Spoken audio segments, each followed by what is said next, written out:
Le terrorisme génère non pas exclusivement la terreur mais le cadre d'un terrorisme encore plus grand. Celui supérieur aux autres dans le sens de massif. Celui qui émane de l'État.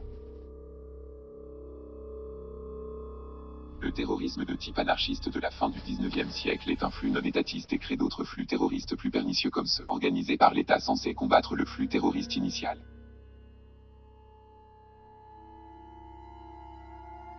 A priori, le terrorisme sert les deux parties belligérantes mais dessert, en définitive, les bons, pris dans le sens de premier. C'est-à-dire les terroristes soucieux de faire avancer une cause et sert beaucoup mieux les mauvais terroristes, dans le sens de déguiser. C'est-à-dire les imitateurs, qui font avancer la cause des causes. La domination complète de la masse populaire par l'État qui semble-t-il tend à se positionner comme un état des choses. Le terrorisme durable. Celui qui a une certaine consistance ne peut être en dernier ressort qu'étatique. Qu'il soit nébuleux, groupusculaire ou organisé par un parti qui a pris les armes. Il est trop souvent aidé et alimenté par les services de l'État qui estiment que c'est la seule façon de faire place nette et de détruire le parti, considéré comme rival de l'État qui aspire à détruire l'État ou voudrait le transformer. Le terrorisme ne peut être qu'étatique pour une raison bien simple. Le terrorisme est un mot émanant du parti de la terreur montagnarde créé par Robespierre et Saint-Just. Le parti au pouvoir à la Convention à partir de 1793. Il a organisé la Grande Terreur. Période funeste où beaucoup de rivaux politiques ont fini sous la coupe de l'échafaud. La terreur était d'usage pour ses propriétés purgatoires et non pas pour ses propriétés terroristes propres au terrorisme tel que nous le connaissons. Aujourd'hui, l'État dans sa version finale tend à se confondre avec l'état des choses. En comparaison, la chose serait ce merveilleux poisson muni d'une ampoule naturelle, vivant donc à plus de 3000 mètres de profondeur et parfaitement adapté au milieu marin des abysses. Un monde obscur où il y a si peu de lumière. Ainsi, les profondeurs abyssales sont, par métaphore, à la fois l'état et l'état des choses.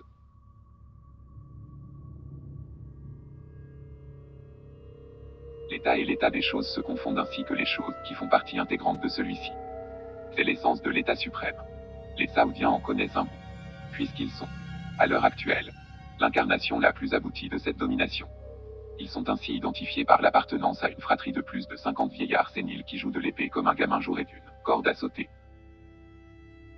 Il n'y a de terrorisme que celui généré par un État ou l'État.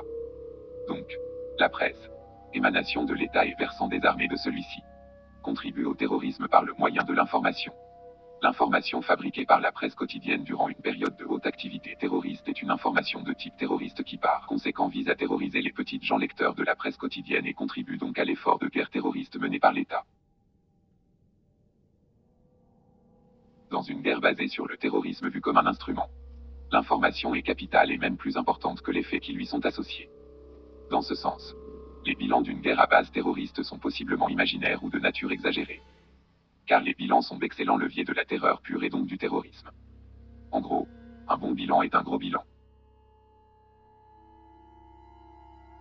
Dans une guerre à base de terrorisme, la confusion et le brouillage des événements sont fondamentaux. Par conséquent, l'écriture historique d'une telle période peut se résumer à la sempiternelle formule. Période de trouble. Elle ne peut donc être que partielle et perfectible. En faire l'histoire relèverait de l'emploi pénible façon ouvrier sidérurgique où l'historien a de grandes chances de faire un four en publiant un livre qu'il qualifierait hâtivement d'exhaustif sur la dite période. Le terrorisme c'est aussi le terrorisme des événements que font subir au peuple les titres de la presse quotidienne pour la plupart inféodés à l'État. L'événement est la particule élémentaire du terrorisme. Le commentaire critique de l'événement s'apparente à une possible remise en cause de l'acte terroriste dans ses fondements. De cette façon, il sera considéré comme un danger pour tous ceux qui gèrent cette guerre basée sur le terrorisme. Par conséquent, le commentaire critique n'a pas sa place dans un quotidien inféodé à l'État pendant une guerre à base de terreur ou de terrorisme.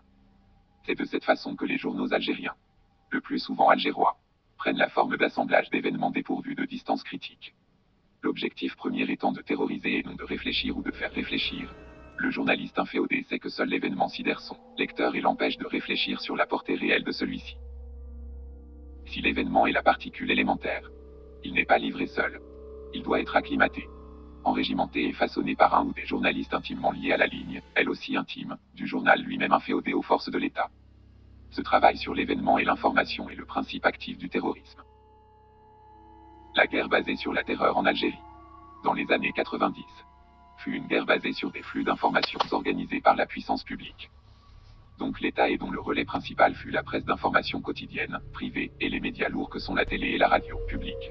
Ces deux médias lourds ont contribué à l'effort de guerre terroriste avec une bonne dose de neutralité et de tempérance qui ont fait dire aux spectateurs désespérés de voir du sang, comme des spectateurs qui attendraient d'un bon film d'action hollywoodien le spectacle habituel de violence et de haine entre bons et méchants, que l'unique et la radio sont des faux culs.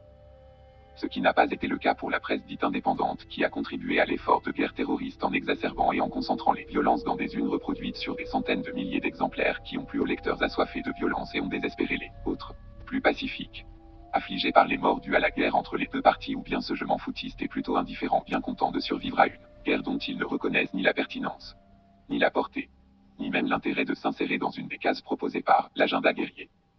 Que ce soit les éradicateurs ou les kitoukistes. Ils ont servi le terrorisme chacun à sa façon et une des raisons pour laquelle ils ont combattu dans le même camp sans même en être conscients est qu'ils avaient en commun un amour immodéré des bilans. Un amour des gros bilans. Les bilans lourds. Car les grappes de 10 individus assassinés ici et là n'avaient plus très bonne presse. Il fallait donc passer au palier supérieur. Une cinquantaine de morts durant une seule opération. Après quoi? Et ça s'est passé durant les années 1987 et surtout 1997. On franchissait allègrement la centaine de tués par opération. Et là, on a connu une exacerbation des désirs les plus bestiaux. Se réjouir d'une liquidation qui voyait ses effectifs se renforcer de jour en jour. De semaine en semaine. Les éradicateurs se réjouissaient des bilans alourdis pour réenchanter et durcir la lutte antiterroriste chère à leurs yeux. Quant aux humanistes kitoukistes ou réconciliateurs qui doutaient de l'hypertrophie des bilans, avaient émis l'idée que les bilans devaient être encore plus lourds qu'ils n'étaient annoncés et ce même quand les bilans étaient devenus infernaux. Entre l'été 1997 et l'hiver 1998. Ces humanistes hébétés étaient bien contents d'avoir à examiner les bilans toujours plus gargantuesques pour leur faire dire ce que l'on devine comme étant le fer de lance de leur raisonnement. Puisque c'est de l'ordre de l'impensé. Les cerveaux échauffés et sidérés par l'ampleur des massacres. Un arrêt des hostilités s'impose sur le champ et ce en attendant l'ouverture des plis et des colis des nombreux services secrets informés des faits. Et seulement des faits ou bien attendant patiemment les nombreux récits pour que tout un chacun puisse laver sa conscience. Pensant donc que l'écriture historique de cette période pourra se faire à l'horizon 2030-2040e. À l'heure de départ à la retraite des militaires, activistes en faction. Des derniers dinosaures antiterroristes survivants et des journalistes indépendants algériens qui en avaient trop sur la poire. L'Algérie a vécu sous un cocon informationnel plutôt efficace et peu d'informations ont filtré de l'extérieur. Ainsi la presse quotidienne a dressé un vaste parapluie informationnel sur tout le pays. Il y avait les débuts d'Internet et cette guerre terroriste n'aurait pas pu avoir lieu dans les années 2000 et encore moins dans les années 10 du XXIe siècle. Le terrorisme est la forme de guerre la plus pernicieuse car elle fait dire à ceux qui l'ont vécu qu'ils ne savaient pas qu'ils ignoraient s'il s'agissait d'une guerre à la façon d'un temps de relative paix instable. Là est la grande différence avec la guerre où, au cours de celle-ci, les choses semblent plus claires qu'en temps de terreur. La guerre basée sur le terrorisme en Algérie est une des premières guerres cybernétiques connues dans le monde puisqu'il est impossible et improbable d'avoir des chiffres exacts sur le nombre de morts de cette guerre. Cette guerre est basée sur des chiffres qui nous sont parvenus par un traitement informationnel de la vérité, c'est-à-dire qui émane de la presse quotidienne et des agences de presse ainsi que des médias lourds. Une guerre qui fait donc la part belle à un circuit fermé. Un ping-pong entre information et réaction à celle-ci de l'Algérien moyen qui, lui-même, crée le noyau de terreur. L'individu étant l'unité préférentielle du terrorisme.